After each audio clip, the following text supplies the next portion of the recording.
The mission of the University of Chicago is clinical service, teaching, and education, and research. And so those are the three missions of the Department of Psychiatry and Behavioral Neuroscience. I think our department stands out because it's so compact. I think we don't try and do a bit of everything. Rather, we focus on half a dozen number of key areas and keep on building those areas. And I think that makes those particular areas very strong. Our department is really a world leader in terms of new discoveries in a variety of different areas of psychiatry, including pathological aggression, substance abuse, eating disorders, as well as mood and anxiety disorders.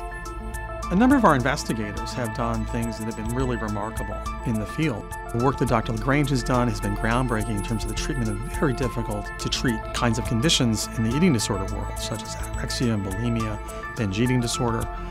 And he really is a leader in family-based treatment of those disorders. In this kind of treatment, the parents play a key role in the recovery of their children, doing the work that the nurses would have done if that adolescent was admitted to an inpatient unit.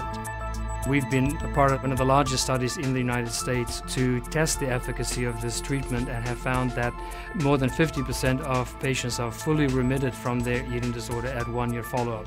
There's no other treatment for this patient population that provides such robust and encouraging data.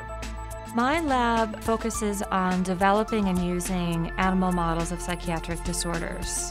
So, for example, recently we have developed novel animal models for aspects of obsessive-compulsive disorder and anorexia nervosa.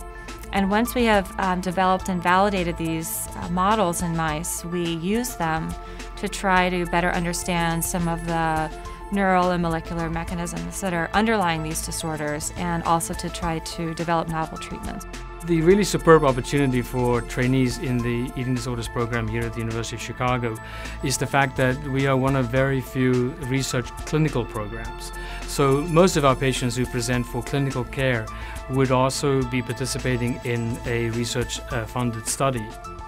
Dr. King has done a number of impressive things looking at the interaction of opiates and addictions related to, let's say, nicotine and alcohol. I study the whole spectrum, from understanding people at risk and why they're at risk for those disorders, to the end of the spectrum in terms of studying treatments, novel treatments, and innovating new treatments so we can improve outcomes for patients.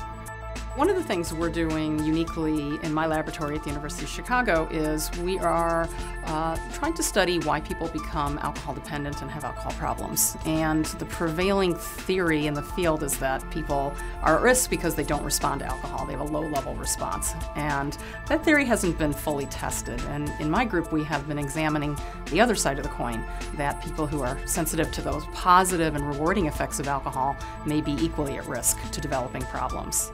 The addiction research in the department, as the disorder requires, is again multidisciplinary, ranging from patient-driven investigations, especially with concerns to alcohol and nicotine, to human research investigating physiological, genetic, and behavioral effects of drugs of abuse, to more molecular neurobiological investigations in using animal models. What we really are going to be doing now is expanding and looking at substance use disorders and other impulse disorders, such as pathological gambling, sexual behavior, and stealing and other behaviors that really co-occur. So the area of work that I'm involved in is in the biology, neuroscience, and treatment of impulsive aggressiveness. What we've been doing for all these years is looking at the biological underpinnings of aggression, the genetics of aggression, the neuroscience of aggression, and how do we treat it. One of the ways we've done that is to look at measures of brain serotonin, which is a behavioral inhibitor and acts as the brake in your car. So people who don't have enough serotonin get into trouble. They can't stop themselves from reacting in a way that will hurt somebody else or get them in trouble with other people or trouble with the law or their relatives or friends.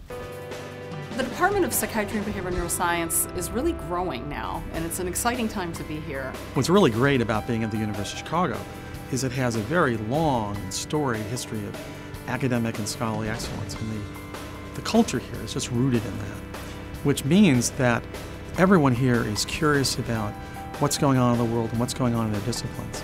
We have total freedom in terms of how we develop our research programs. In this kind of research, teaching, hospital, academic environment, the onus is on the faculty to drive the science, to come up with the innovations, come up with the new ideas that will one day lead to the types of therapies that we need.